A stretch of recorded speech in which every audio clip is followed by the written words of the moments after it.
नारी तोरे संग नहीं जावे, धन दौलत रुपया कुछ काम नहीं आवे। सुख के संगवारी दुख के बेरा नहीं भावे, कतको कलम में तोर तीर नहीं आवे। खाली हाथ आए ओ खाली जावे रे, चारों डहर बस धोखा पावे रे। खाली हाथ आए ओ खाली जावे रे, चारों डहर बस धोखा पावे रे। सब हो जाही एक दिन वीराना,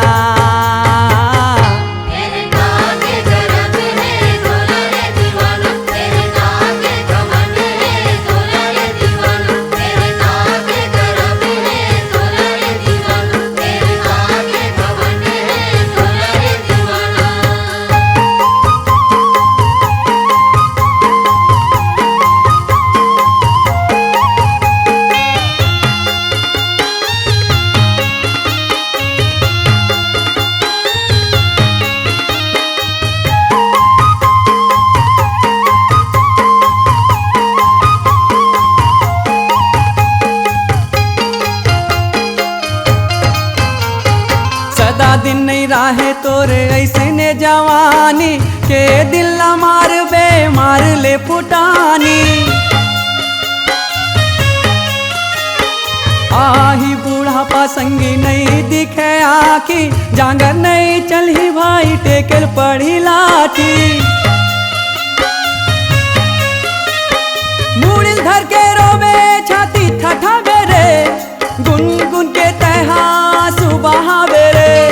मुड़िल धर के रोवे छाती ठठावे रे, गुनगुन के तहा सुबह बेरे। कहना मान ले झन इतराना,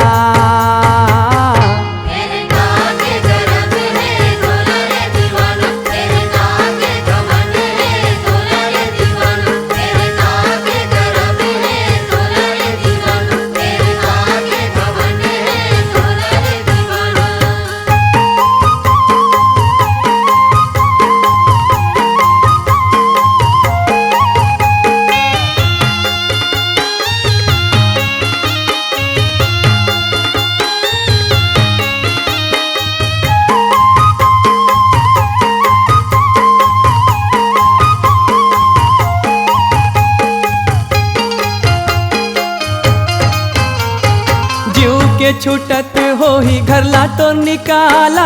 कंगला रहस चाहे कतो पैसा वाला, चिन्ह भर मा टूट जाहे माया के जाला। माटी मा पटावे औ बताव मैं काला, महल अटारी कतो बनावे रे, रह के उपाय कतो लगावे रे। महल अटारी कतो बनावे रे, रह के उपाय कतो लगावे रे। हरे